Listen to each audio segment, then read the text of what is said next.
Hello, class. We'll be talking about chapter 12. This is the chapter on statistics.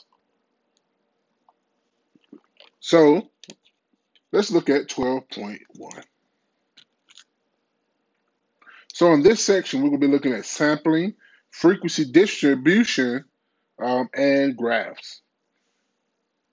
So let's look at some objectives for today. We're going to define the terms in statistics. We're going to organize and present data. We're going to identify deception in visual displays of data. So let's look at some definitions. So statistics is the method of collecting, organizing, analyzing, and interpreting data, as well as drawing conclusions based on data. Methodology is divided into two main areas. Descriptive, descriptive statistics is collecting, organizing, summarizing, and presenting data.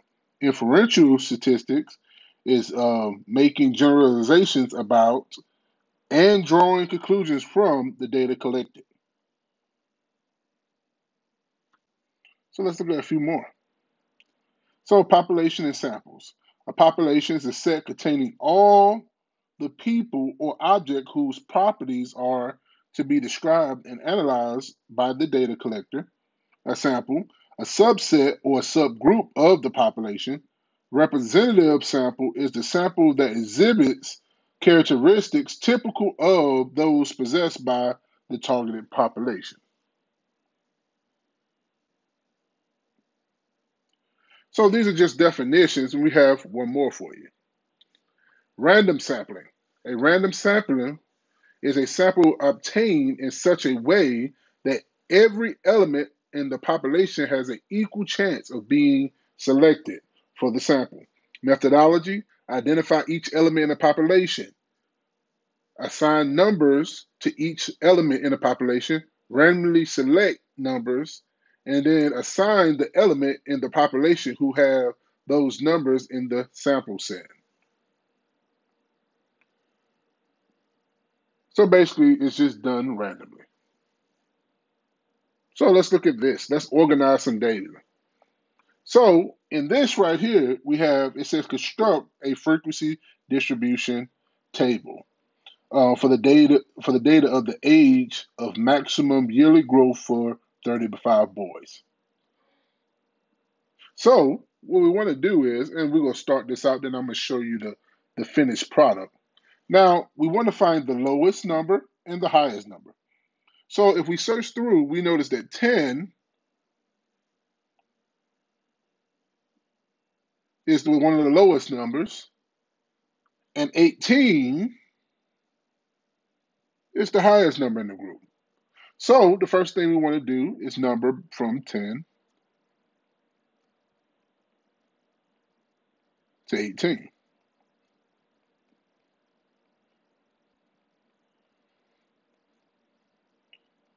All right.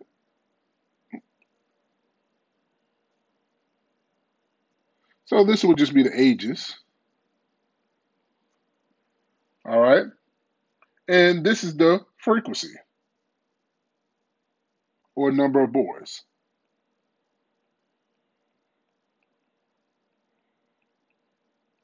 So it's the number of boys who are at that age group. Now we'll go through the first line. Then I'm going to show you the whole frequency distribution table. So the first thing we see is 12. So let's look. So we got, how many 12s do we have? We have 1, 2, 3, 4, 5, 5 12s. So 5 12-year-olds. Now, how many 14-year-olds do we have? 1, 2, 3, 4, 5, 6, 7, 8. And we have one more, which is 9. So we have 9 14-year-olds.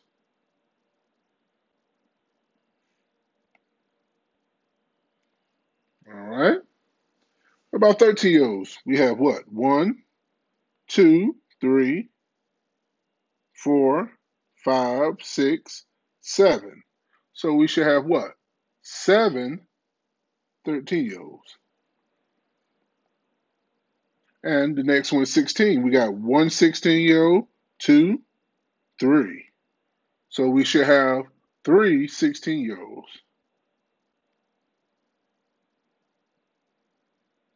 Now the next number is 17, so we have one 17-year-old.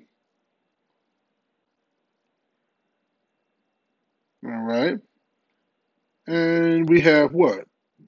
So we got 1, 2, 3, 4, 5. We got 5 15-year-olds. Or did I miss one? Let me see. Oh, we got 6 15-year-olds. We got one 18-year-old, which is the one that's right there. And we have one 10-year-old. How many 11-year-olds we got? We got 1, 2, and we should have what? 2 11-year-olds. So this is a frequency distribution table. And then now I'm going to show you it looks like, all pretty with all this headers and footers and all that good stuff. But this is what you are responsible to be able to do. So you just got to go through and count each one, and it should show up. Now, the main thing you want to know is you want to be able to, if you add up the number of frequencies, it should give you your total number. And the total number of boys should be 35. So we got 1 plus 2, which is 3, 3 plus 5, which is 8, 8 plus 7, which is 15, 15 plus 9, which is 24, 24 plus 6, which is 30. Then we got 30 plus 3, which is 33, 33 plus 2 is 35. So we have the correct number of boys. And if you wonder where we got that number from, it told us in the question. There's 35 boys. So let's look at the table nice and pretty. So this is what the table looks like when you make it nice and pretty on software. So if you look back at the table that we made and look at the table right here, it should match up. If something doesn't match up, make sure you ask questions about it. But we can notice that the growth spurt, or they grow the most, that boys grow the most between the ages of what? 12 and 15.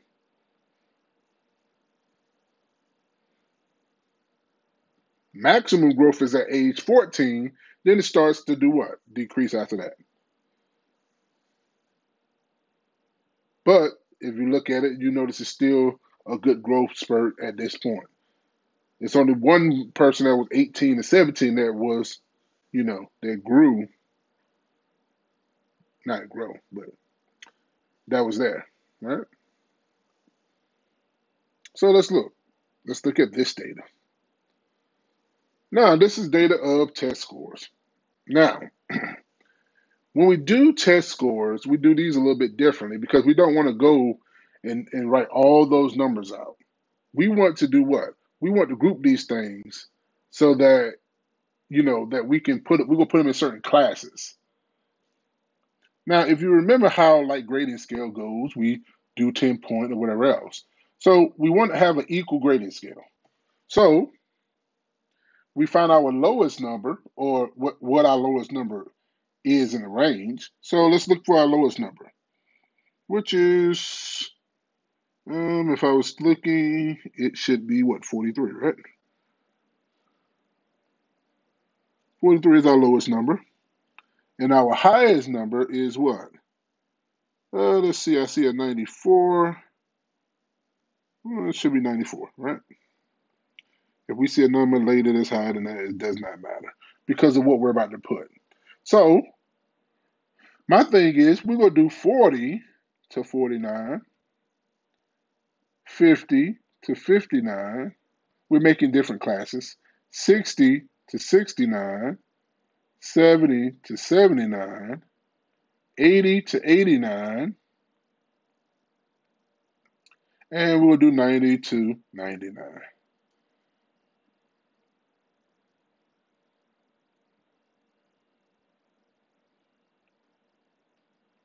And we'll do the same way we did before. All right? So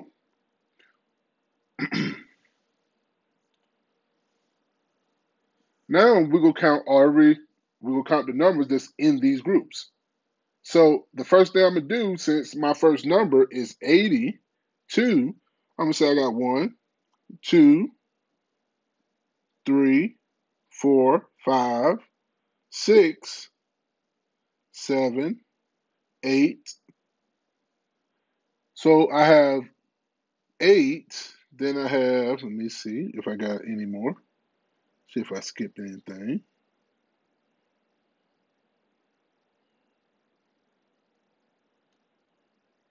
Here we go, 1. 9. So I have 9 in the range of 9 students who made in the range of 80 to 89. Now let's look about for 40 to 49. So I got what? 1, 2, 3. So I have 3 who scored between 40 and 49. Let's look at from 70 to 79. So we got 1, 2, 3, 4, 5, 6, 7, 8, 9, 10, 11. So we got 11 that scored between 70 and 79. Let's look between 60 and 69. So we got 1, 2, 3,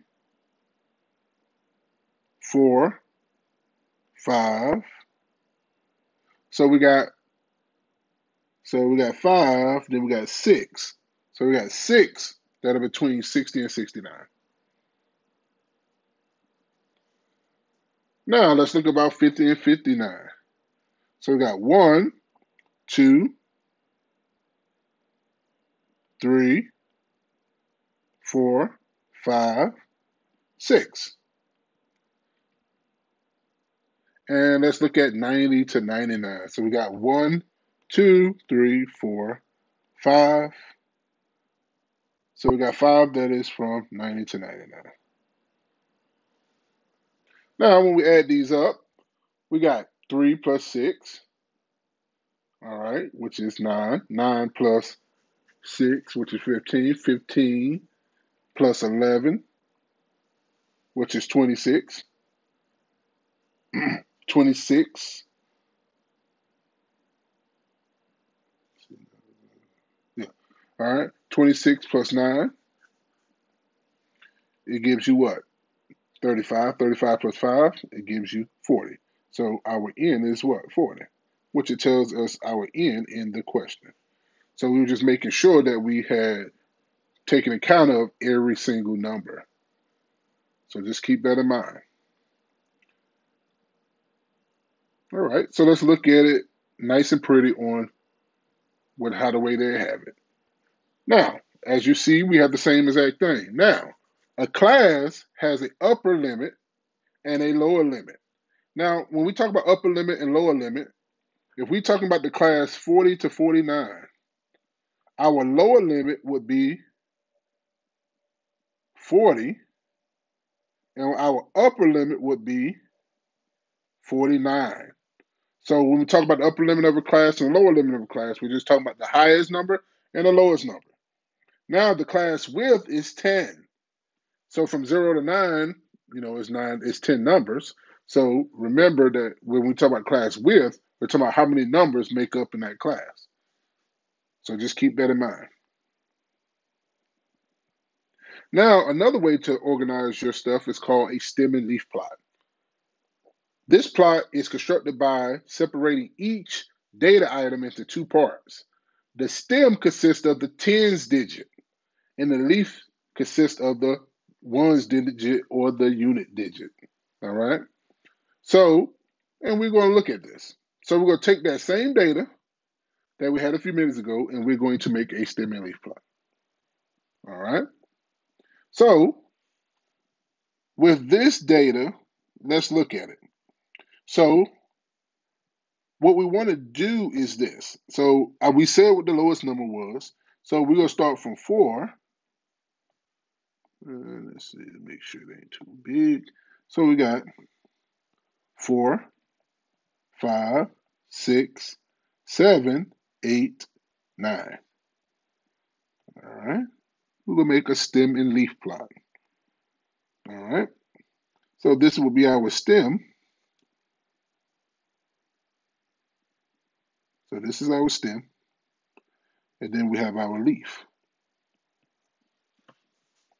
And let me draw these lines.